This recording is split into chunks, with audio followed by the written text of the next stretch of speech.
Hello everybody, this is Veinexes who didn't want to interrupt that opening.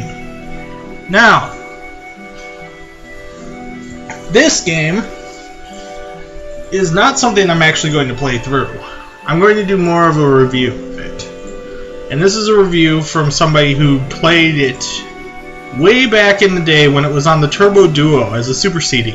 It was Eese Book 1 and 2, and that's how you pronounce it. Eese. Kind of like geese, but without the G. Eese.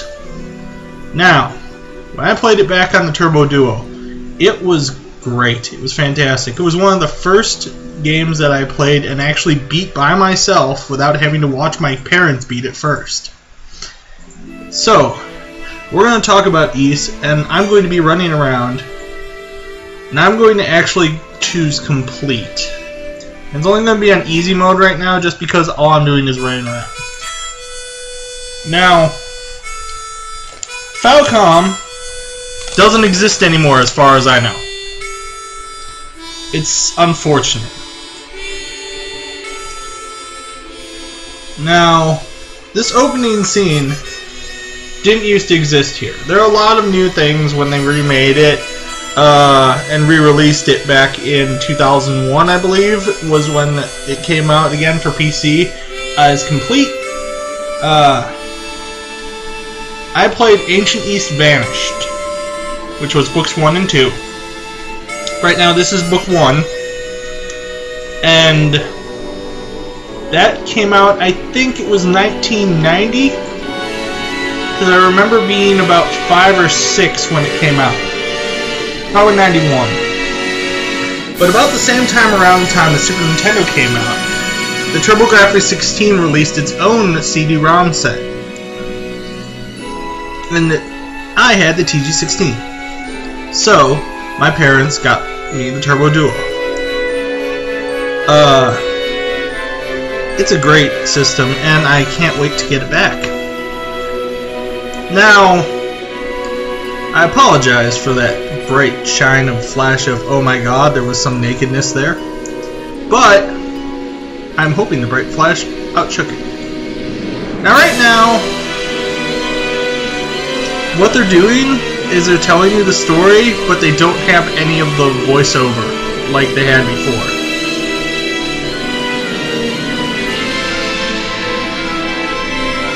In fact, this kind of spoils some of the story in a way, because of the people it's showing you. So this contains spoilers. If you didn't note it, if you don't want spoilers for this game, I will warn you when they are coming. Alright? I will try not to get so heavy into them at the start. Right now I'm just going to talk to you about the game and its mechanics and everything. So, that's the main theme. I really like it. I don't remember who it was, Team JDK or something, who did the original music for the Eese series. And it was very...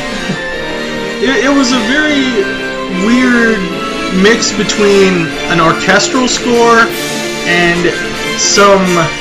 what could be considered, at the time, very rock and roll like beats. Especially when you got into things like boss fights, enemy spawn areas, anything like that, which would allow for the music to just crank up. Now, let's see. This should be about the end of the... Yep. That'll be the end of the opening. Alright. Now, first things that I'm going to talk about are the differences between this and the original. This is the first one.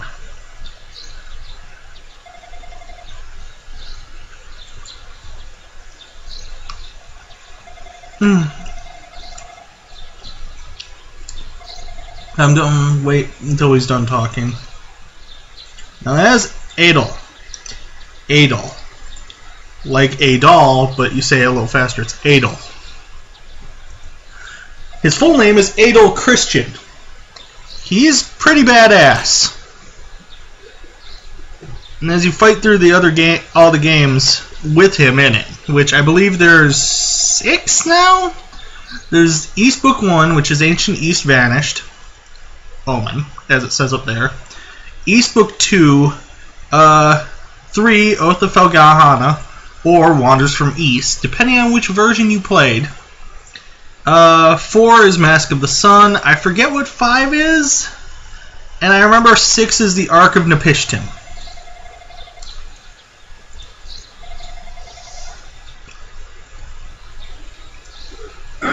I believe 4 and 5 were released on the Super Nintendo and like Sega Genesis systems. And then 6 was PC. Oh, and I think handheld. I think the DS actually had a bit of Eese on it. Let's see. That's Sloth. Some of these characters I do know, but not from the first book. Because, okay. So here's one thing. They'll never explain it, really. It's called the Storm Wall. They never explained it in the first book.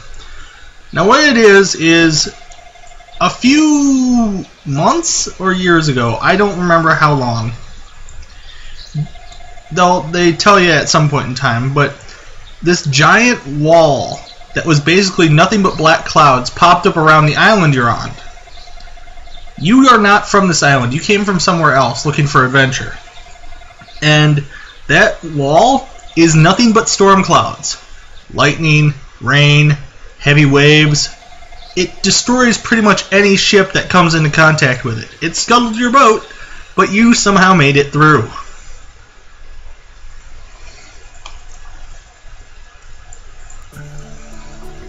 Alright, now this is Adol as he is. He moves really fast. He didn't used to move this fast.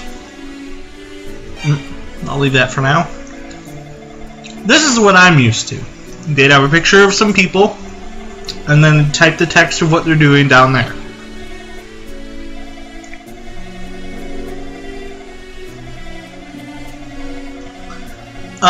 When they say a boy of your age to have slept so soundly might be quite a story to tell. I think Adol is...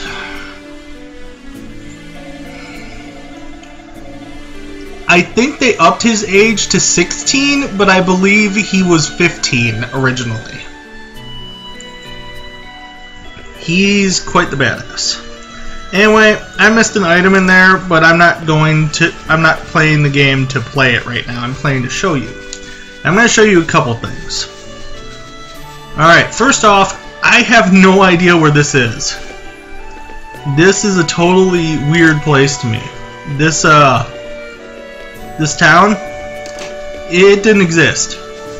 That doctor never found you. What happened is you arrived at a port at the town that's north of here. Ah, okay. This is the bump system. It's weird. You will fight in this game like you have never fought before. And right now, I will never fight right now. I can't. I have no sword. I will die in a few hits. And you don't want to see me go through the opening again, I'm sure. So right now, I'm just going to avoid every monster I can and get here, to this town. Remia, I think?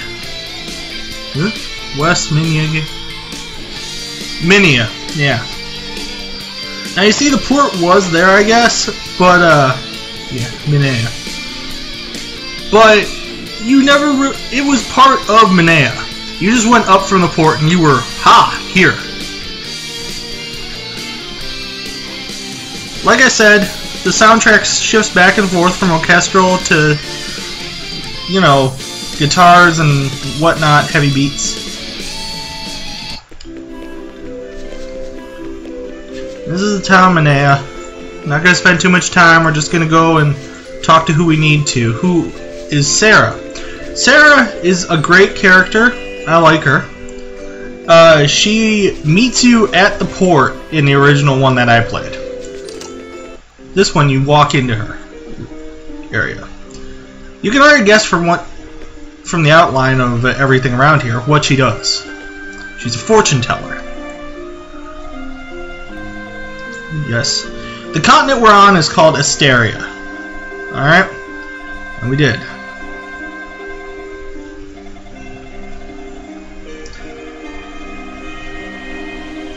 Alright, so here's the thing. She tells you to please get 2 things. A sword and a shield. Okay? This is very easily accomplished by buying them. Kinda. Here's the problem. A short sword is 500 gold, right? Now you might be thinking, well, you just bought a short sword. I don't see much of the problem. Oops. Go to equipped. The problem comes from the fact that a small shield is 600 gold. And there's no way you're going to get that much. Now, I think I might have screwed this up already, but let's check. Hello, Pim.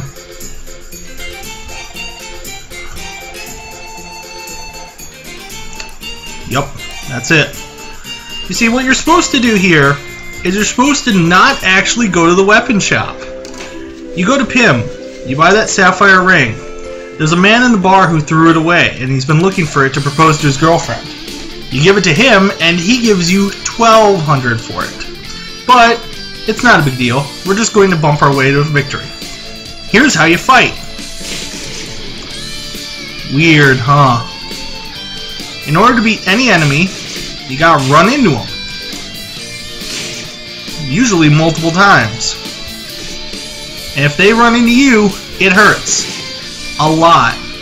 Luckily though, on this field, anytime you're out in an open area where there's sun, you can stand and you'll heal automatically. Adol is solar powered for some reason.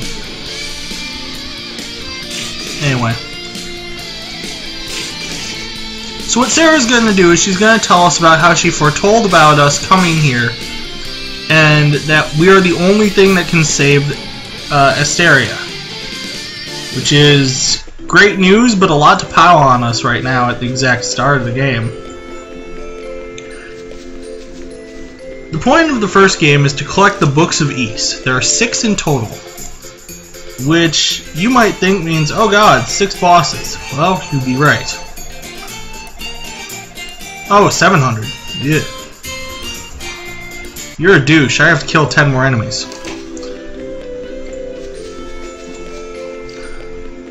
I thought it was 6.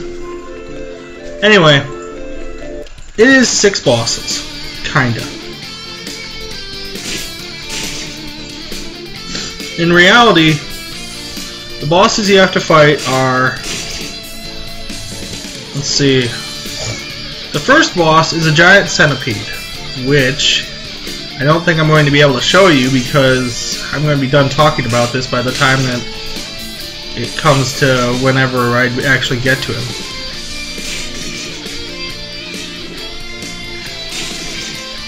In the game that I played, you could basically just rush him and run through him multiple times and just beat the living crap out of him.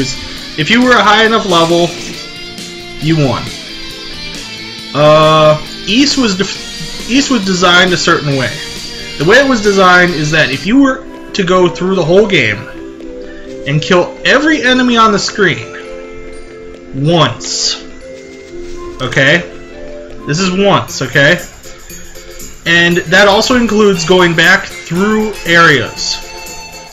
Alright? Like if I killed all the enemies on that first screen and then came back and killed all the enemies on the next screen, I would be the minimum level for dealing with whatever's coming on the next screen. Supposedly. This is not always true. However, it's true enough. Oh, she needs armor too? Nah.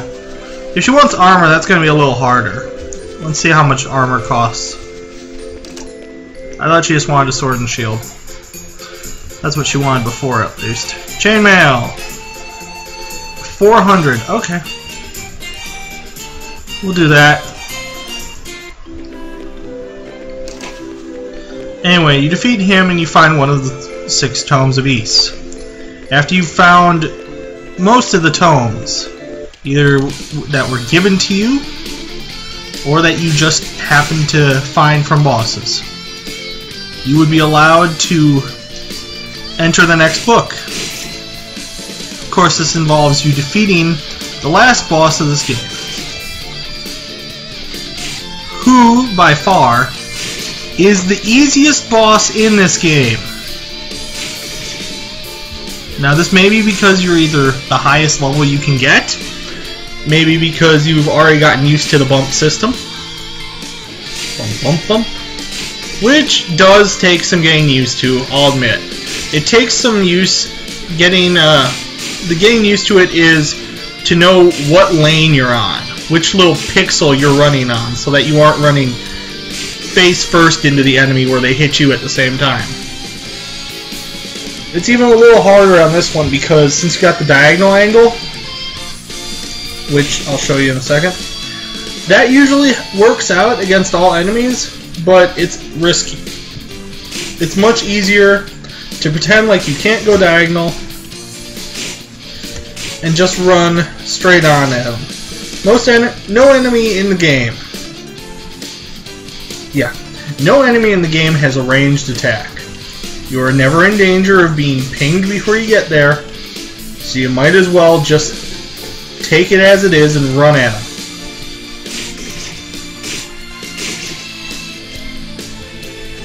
Later on in East 3, enemies did get ranged attacks, but that's because they did away with the bump system. You were allowed to play the game like...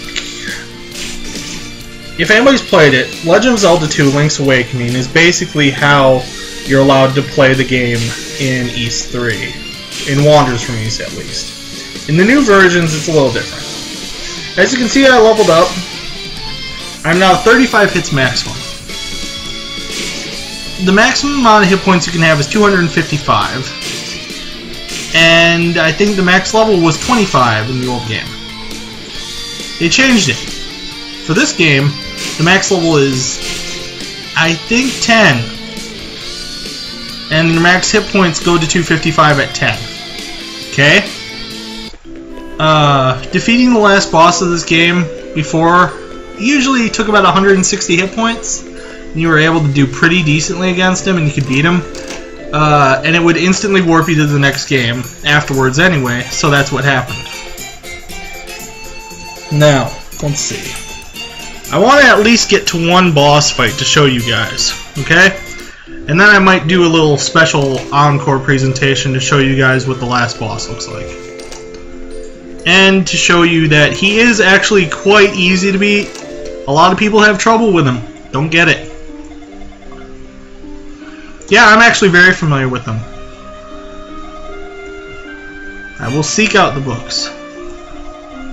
And she gives you her crystal. Now, here comes the spoiler. Everybody? When you, as you find these books, lots of things start happening. The monsters get much more aggressive and much more powerful each area you go to, which is par for the course. But the reason is because if you get all 6 books, you'll be able to venture to Eese. Ancient East vanished. It did. Nobody remembers it, actually. It's been that long, I guess.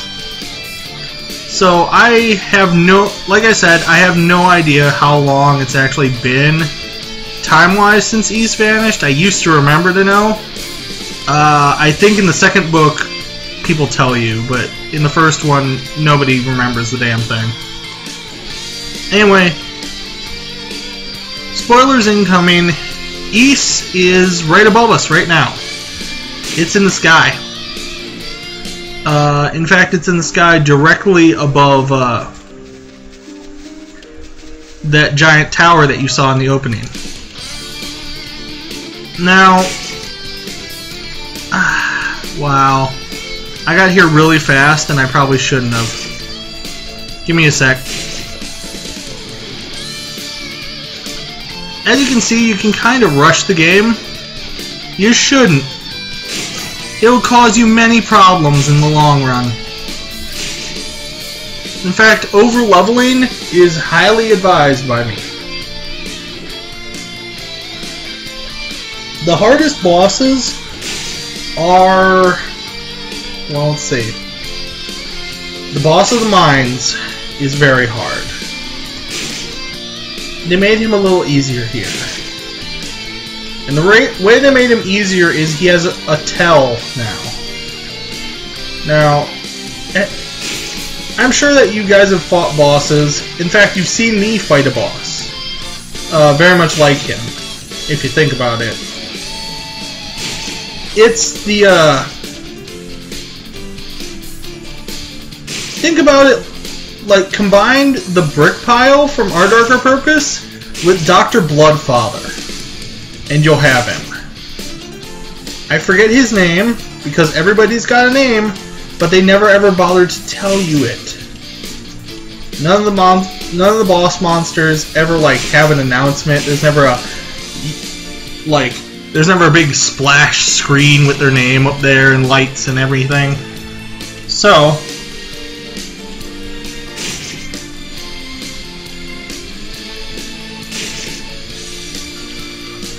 basically, to find their names out, you have to either go to like a guide or a wiki or something and look it up. Other than that, you're kind of at a loss. Anyway, I'm almost done here. Let's go in, actually. Now, this is the first temple. And I know what you're saying. Oh, that statue was gold. Of course it was going to work. Well, yeah. They don't hide teleporters from you. That'd be mean. Okay, I obtained a ruby. Now here's the thing that's going to happen. After I'm done obtaining all this crap,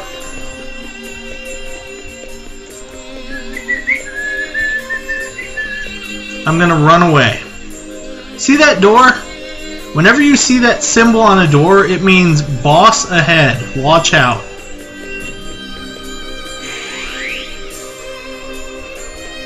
Now remember how you guessed there were 6 bosses?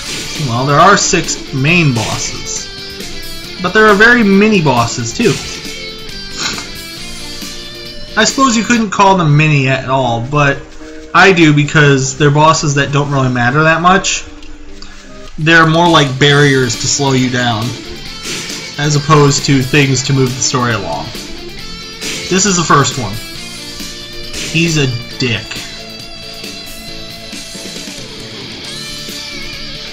Now, the first time I played the game, I was just real, running around, bumping, doing my thing, bumping into people. It was fun. I didn't know what I was doing. I mean, I was just like, what, 7 or 8 when I started playing? Maybe even 6? 6 or 7 or 8. It was one of those. And I started playing and I was like, wow, that's cool. Let's heal. So I didn't know what I was doing. I was a stupid kid. Let's go to Pim. Now Pim will only take 3 different things, okay? No, I suppose I should get the ring while I have the gold.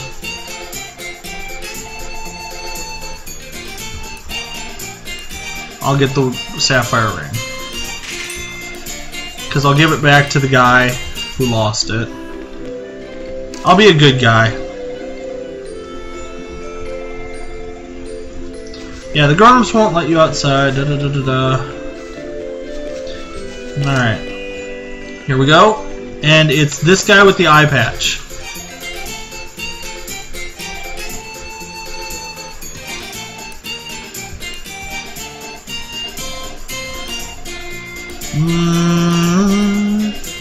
I'm not with the Barbados Militia, but thanks. I'll hear you out after I talk. Beautiful silver ring you purchased as a gift for his wife. Camera facer, damnable thieves. Hey, one-eyed man, I found my ring at the pawn shop and brought it back. And he received 15 1,500 gold. And you know what the greatest thing is about the number 1,500? Is that you could have bought all your equipment with it. Basically. Let's see, 700. Well, everything but the armor, so I guess you still have to bump into people. Anyway, Rosaretti.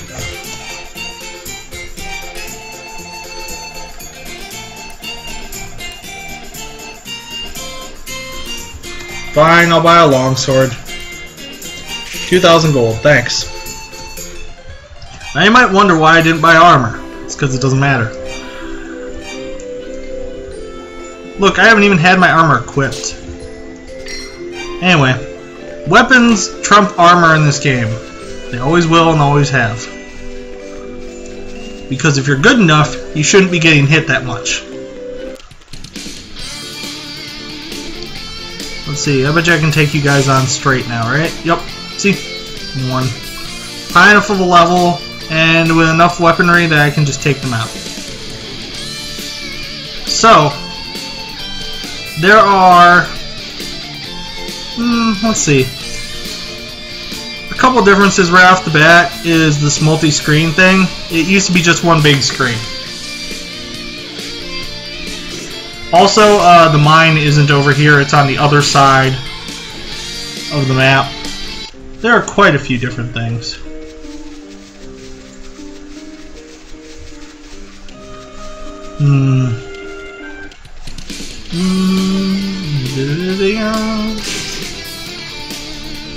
I may ask why I like Eese so much, even though it seems kind of boring right now, just bumping into people all the time. Doesn't seem like there's much strategy involved at all. Not really. I like it because I like the character concept. I like the people. There isn't much focus on gameplay that much because I don't focus that much on it.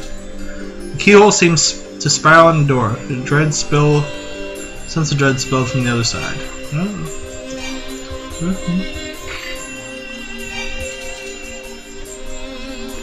I thought Sarah's crystal worked with it. It's been a while since I've actually played the first one.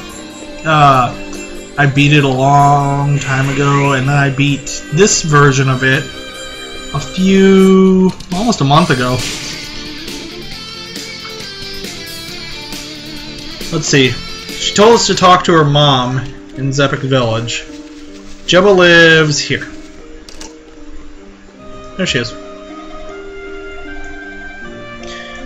Now, Jebba is one of the few people, thank you for the key, that can read the language of Eese. Alright? So, whenever you want to read something, you gotta bring it to her. The only other person who can is, well, there's actually two other people who can. Lyre and Fina. Now, Lyre and Fina are pretty awesome gals. Talking about them at the same time, you'd almost guess something that's a spoiler later. But, if you've already spoiled it for yourself with that hint, sorry. Once you see them, though, you'll guess some of the problems. Anyway, here we go. First boss. Right there. Now, why is he a douche? Because of those. He has no attacks. He just pops up randomly, sits there, and has these fires shoot out. So all you have to do is run along the bottom, run up when you got a chance, smack him in the face.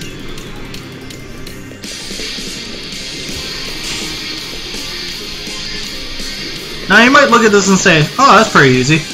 It was harder. It used to be much harder. Because you see how he's popping up right now and like leaving his hands open with that wide open stance?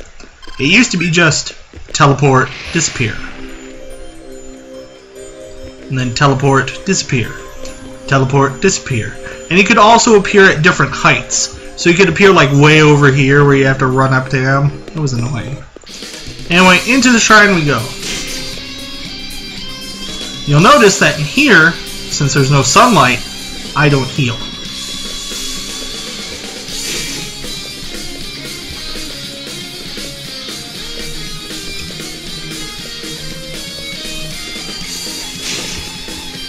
Like I said, this is one of those areas where the music just cranks it up, as if to say, hey, there are monsters here.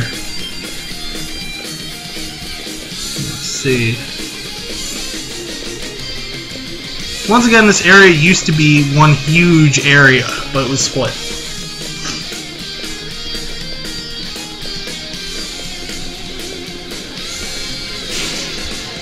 Now I'm trying to get a certain item. These skulls, they looked a lot more menacing before, and also note the speed they're moving at. Now imagine them moving, I'd say about 2.5 times faster than that and being smaller. We used to call them little spiky hedgehogs of doom, because that's what they look like to us. Blue fiery hedgehogs. We didn't get the Sonic reference, he wasn't alive yet.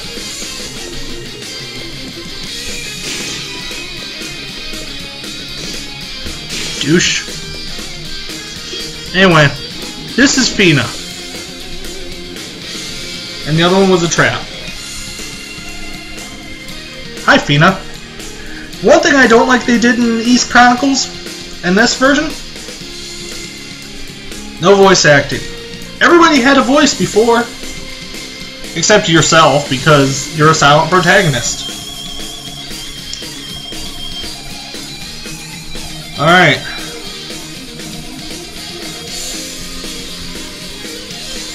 Now, what Fina originally did in the game that I remember playing is... You see that little bar? Can you guess what that means? I bet you can. By the way, the mask of eyes was never with Fina. It was in another chest. Okay, can you guess what that bar it means though? I think you can. Escort mission. That's her life. Note that these enemies do more than that just hitting normally.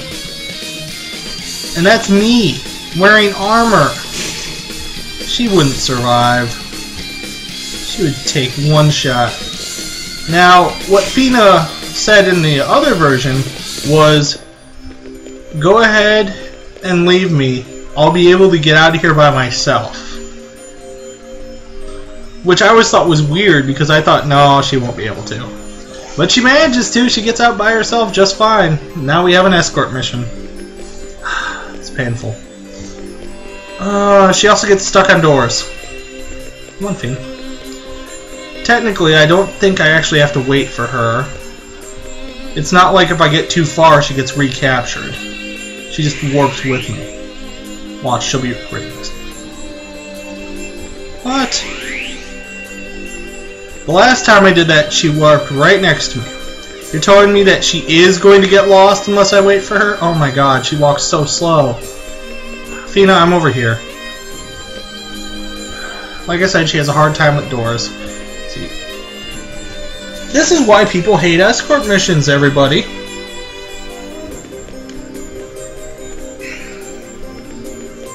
Round and round and round we go. Come on up this way. So, originally Fina just somehow makes it out of here and warps back to Jebba's house with you. It's really great. Not has to follow you through the terrain and survive.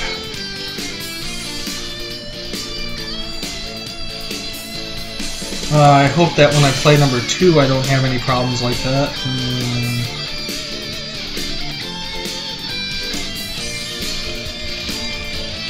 There. Oh, thank goodness. I'm done walking with you. She gets tired and falls down. Well.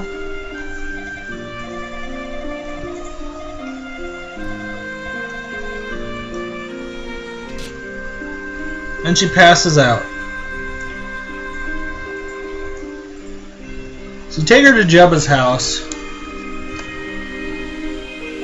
And she'll stay here.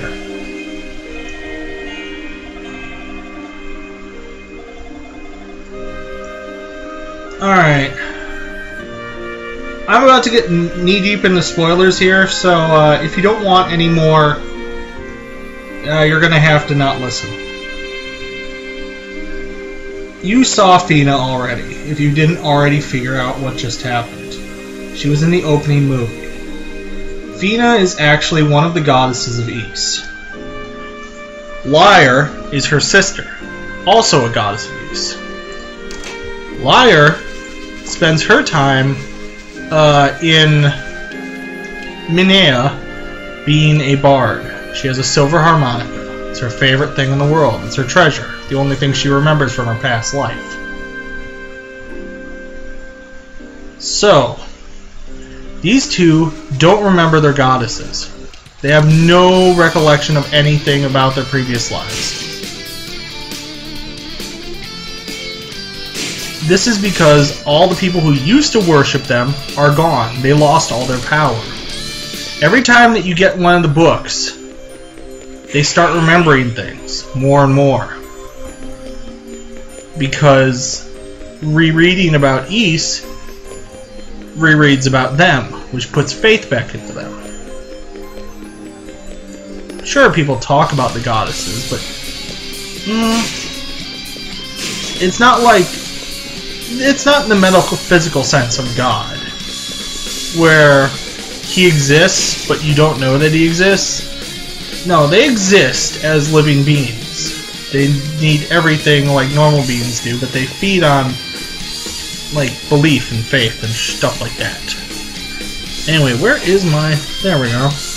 Welcome to the Mask of Eyes. This item is a weird item. I'll tell you what it does. Other than make the world monochrome. Now, you might have wondered, wow, what just happened? Hey, you see the front of that chest? Doesn't it look ominous? Oh wow, there was nothing there. Well, they toned that down. Anyway, the Mask of Eyes makes invisible things visible, but visible things invisible. To show you how this works, I shall enlist the aid of one of these heads.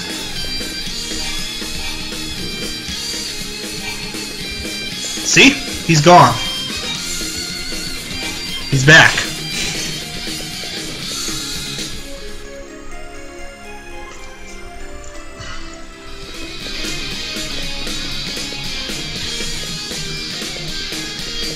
So while wearing the Mask of Eyes, you can't see enemies. Very disadvantageous. However, ooh, they do a lot. And that's how you die. However, you can see other things, like the secret doors. And I'm going to show you a nice little thing that I think you'll like. I'm going to skip all the way to the end. Now this is the last boss. He's awesome. Look at him. He's all like, I'm going to kick your butt. And I'm just going to show you for a little bit here. I'm going to turn up the music a little.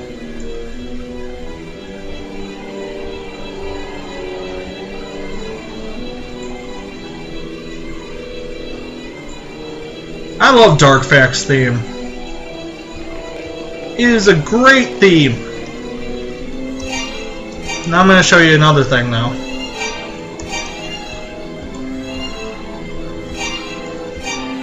This is Chronicles though.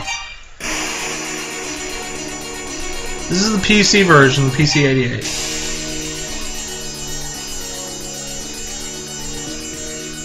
And this is the version that I'm used to.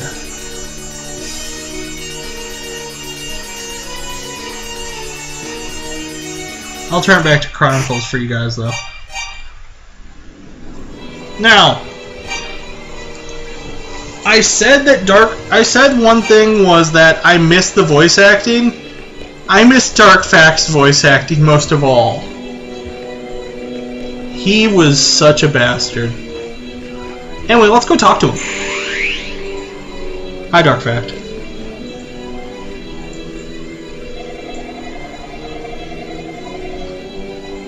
Now when he says Rhea, that's what they renamed Liar.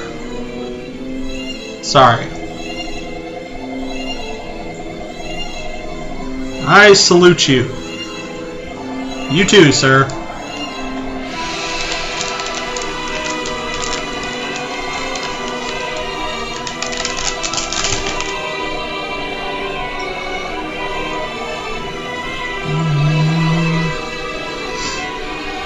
Now, he used to say practically all that. Look at this!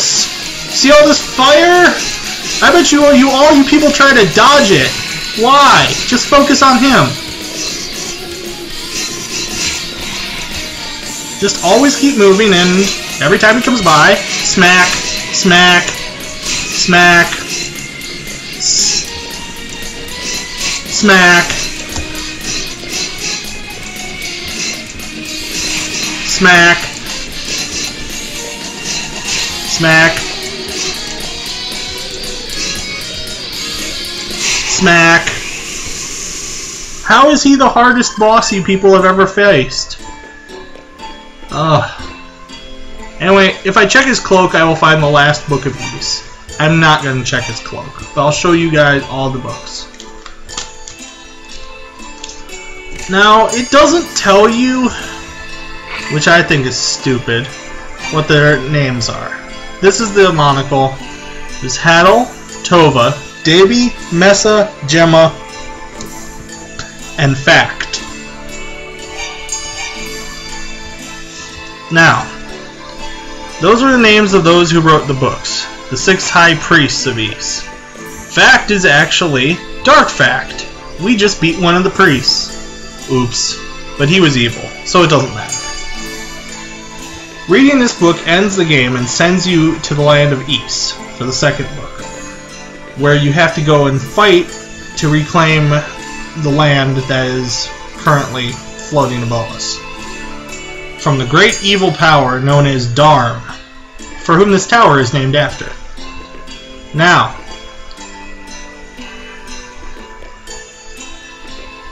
come on, it's in his robe.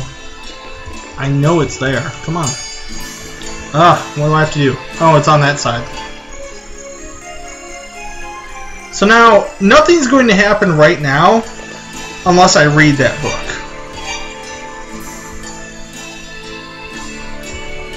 I didn't get all the items in the game. But that's okay. I even didn't get all the equipment in the game. Note to anyone, when you go to fight Fact, you might think, well, let's have the best stuff. Silver.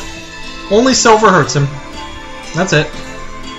If you have anything that's not silver equipped, he will kill you in pretty much a few hits. That's it. You'll never be able to touch him. Now, that's the end of the Eese. I'd show you the other hard pain-in-the-ass bosses, but I don't have saves at them. Maybe later. As far as the game goes, I love the story. It's a great story. The gameplay might be a little for some people.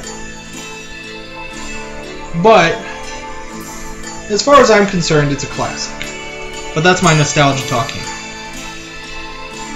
Anyway, I'll be back to talk about Book 2 and fill you in on a little more of the game. But I gotta tell you one thing. Book 2, I know I didn't have many spoilers here. I told you Fina and Liar are goddesses. I showed you how to beat Dark Fact.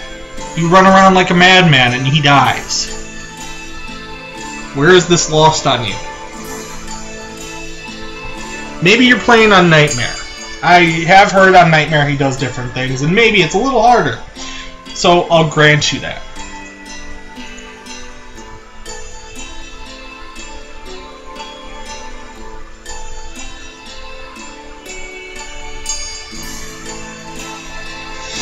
But anyway, I'll leave you guys off here. And just know that the second book of Eese actually is where shit gets real. This is more of a appetizer. I want to thank you for coming with me on my nostalgic trip.